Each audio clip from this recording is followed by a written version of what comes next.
যখন এখানে আগুন জ্বালানো হয় তখন উপরে একটা বাঁশ বা একটা কাঠির মাছ তারা জিনিসগুলাকে ভৌতিক করে তোলে। তারা এখানে থাকতে পারতো না। পণ্য হতে 3 থেকে 5 ঘন্টা সময় লাগে শেষ গোসলটা করানো হয়, কারণ এর বড় প্রমাণ হচ্ছে যারা এখানে বসবাস করে তারাই।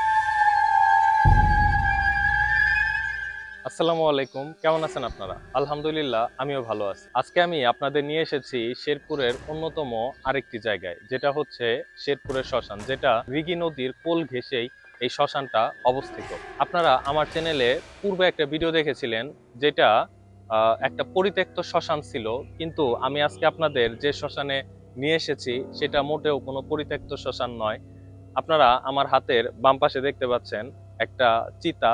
তো এখানে মূলত মানুষ পুরানো হয়, অর্থাৎ সনাতন ধর্মীদের শেষ কার্য এখানেই সম্পাদন করা হয়। তো আপনারা একটু উপরে দেখলে বুঝতে পারবেন, এখানে যখন আগুন দেওয়া হয়, যখন এখানে আগুন জ্বালানো হয়, তখন উপরে অনেক ধোঁয়া সৃষ্টি হয়। ধোঁয়া সৃষ্টি হওয়ার ফলে উপরে একদম কালো হয়ে গেছে।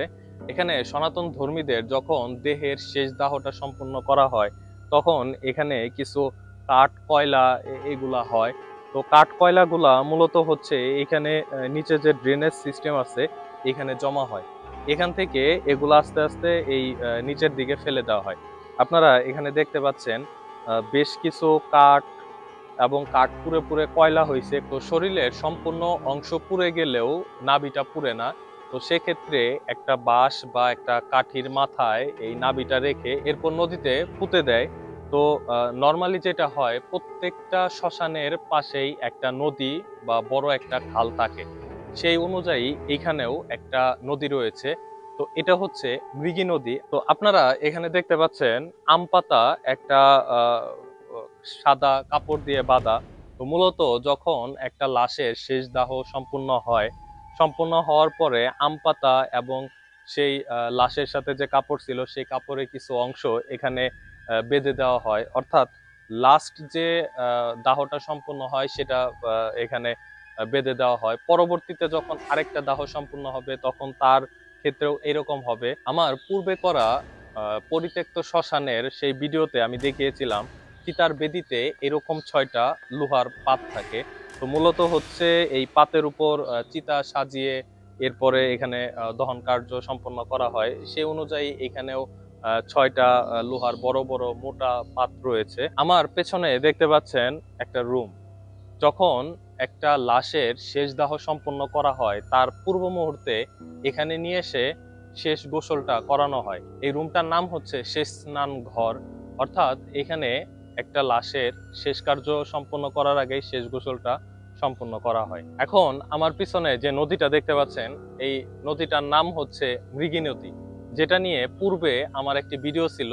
এর আগে আমি নদীর ওই পাশে দাঁড়িয়েছিলাম, ওই পাশে দাঁড়িয়ে ভিডিও করেছিলাম। তখন এই শ্মশানটা ছিল এটার ব্যাকগ্রাউন্ডে। শেষ দাহ সম্পূর্ণ করার পরে যে নাভিটা আছে, নাভিটা মূলত এখানে বাঁশ দিয়ে পুঁতে দেওয়া হয়।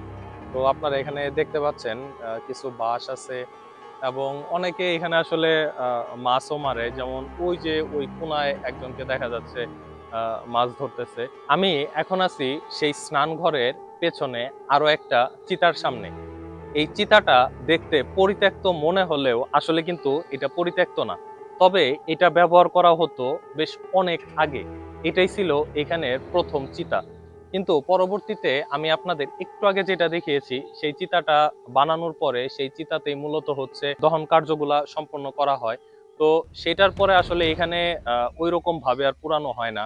তো কিছু কিছু ক্ষেত্রে দেখা যায় একাধিক লাশ চলে আসে, সেক্ষেত্রে এইটা ব্যবহার করা হয়। তবে মেইনলি ওই চিতাটাকেই সব থেকে বেশি ব্যবহার করা হয়। তো একটা দহন কার্য সম্পন্ন হতে 3 থেকে 5 ঘন্টা সময় লাগে, এবং কিছু কিছু ক্ষেত্রে দেখা যায় এর থেকে বেশি সময়ও লাগে।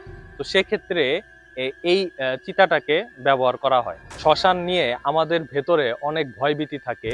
তো যার কারণে এই শ্মশানে এটা আমাদের দ্বিতীয় ভিডিও। আমরা এর আগে যে ভিডিওটা করেছিলাম পরিত্যক্ত শ্মশানে, সেই শ্মশানের ভিডিওটা আমরা এমন এক সময় করেছিলাম যেটা ছিল মাগরিব, অর্থাৎ এই সময়টাকে অনেকেই ভয় পায়। তখন সন্ধ্যা থেকে রাতের একটা মুহূর্ত।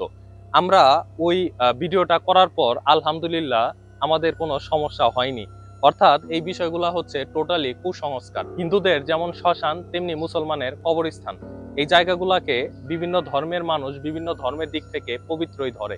এখানে মানুষের লোককথা অনুযায়ী বিভিন্ন ধরনের সমস্যা তারা তুলে ধরে, বিভিন্ন কুসংস্কারের মাধ্যমে তারা জিনিসগুলাকে ভৌতিক করে তোলে। আপনারা এই শ্মশানে আসার পর এখানে চিতার উল্টা পাশে একটা মন্দির দেখতে পারবেন। এই মন্দিরে প্রতি সপ্তাহে পূজা অর্চনা করা হয়। আপনারা এখানে আসার পর অনেক বড় একটা বটগাছ দেখতে পারবেন। এই বটগাছটার বয়স যতটুকু দেখে অনুমান করা যায়, কম করে হলেও এটা 2 থেকে 300 বছরের পুরাতন বটগাছ হবে। আর আমি যদি এটার একটু প্রশস্তের কথা বলি, এটা আমি এখানে যদি রাউন্ড দিয়ে ঘুরে আসি আমার বেশ 6 থেকে 7 সেকেন্ডের মতো লেগে যাবে। অর্থাৎ এটা বিশাল বড় একটা বটগাছ। আমরা এই শ্মশানে ঢোকার পর কিছু মানুষ দেখতে পেয়েছি যারা এখানে থাকে।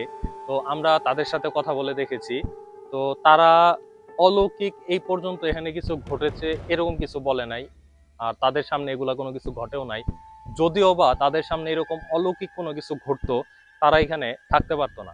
তার মানে আমরা এই শ্মশান সম্পর্কে যে বিষয়গুলা জানি, যে তথ্যগুলা আমরা জানি, যেগুলো আমাদের মনে ভয়ের সৃষ্টি করে, এই জিনিসগুলা আসলে একটা কুসংস্কার ছাড়া আর কিছুই না। কারণ এর বড় প্রমাণ হচ্ছে যারা এখানে বসবাস করে তারাই। এখানে সাধারণ মানুষগুলো হয়তো বছরে 1-2 বার কিংবা মাসে 1-2 বার আসে, কিন্তু যারা এখানে থাকতেছে তারা এখানে 24টা ঘন্টার প্রতিটা সেকেন্ড তারা এখানে থাকতেছে।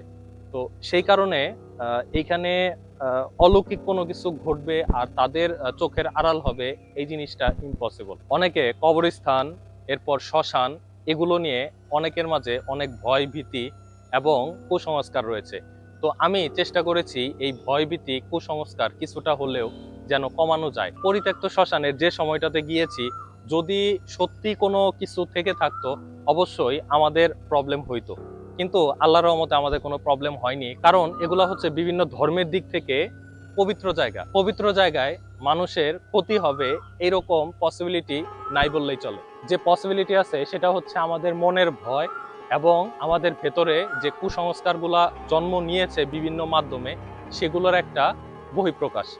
তো আশা করি ভিডিওটি আপনাদের কাছে ভালো লেগেছে। ভিডিওটি যদি ভালো লাগে তাহলে অবশ্যই লাইক দিবেন, চ্যানেলে নতুন হলে সাবস্ক্রাইব করবেন, আর যারা ফেসবুক পেজ থেকে দেখছেন তারা অবশ্যই পেজটি ফলো করবেন। দেখা হয়ে যাবে অন্য আরেকটি ভিডিওতে। সে পর্যন্ত সকলে ভালো থাকুন। আল্লাহ হাফেজ।